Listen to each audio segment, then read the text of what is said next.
एक बार गोपियों ने श्री कृष्ण से कहा, हे कृष्ण, हमें अगस्ती ऋषि को भोग लगाने को जाना है और ये यमुना जी बीच में पड़ती हैं। अब तुम बताओ हम कैसे जाएं?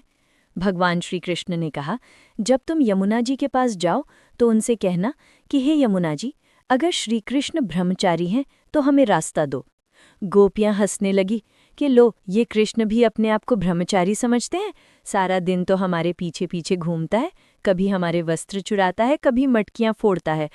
खैर, फिर भी हम बोल देंगे।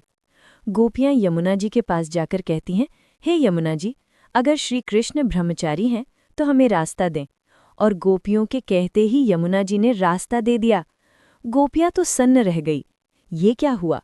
कृष्ण और ब्रह्मचारी?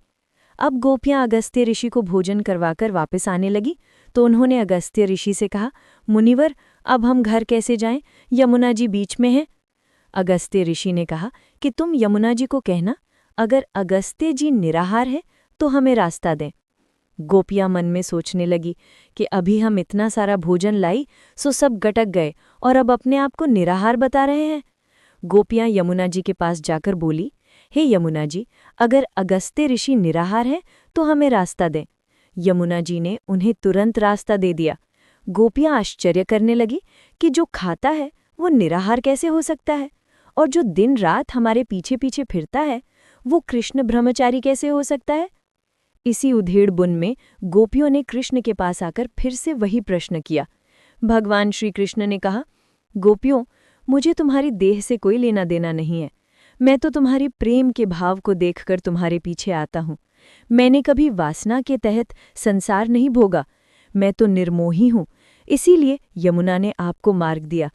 तब गोपियां बोली, भगवान, मुनिराज ने तो हमारे सामने भोजन ग्रहण किया, फिर भी वो बोले कि अगस्त्य आजन्म उपवासी हो, तो हे यमुना मैया, मार्ग दे।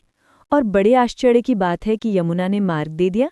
श्री कृष्ण हंसने लगे और बोले, अगस्त्य आजन्म उपवासी है।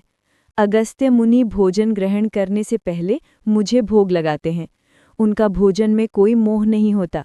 उनको कतई मन में नहीं होता कि मैं भोजन करूं या भोजन कर रहा हूं। वो तो अपने अंदर रह रहे मुझे भोजन करा रहे होते हैं, इसलिए वो आजन्म उपवासी है।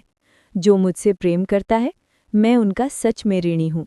मैं तुम सबका ऋणी हूँ। ये सुनकर और परम सत्य को जानकर गोपियां श्री कृष्ण के चरणों में नतमस्तक हो गईं। जय श्री राधे।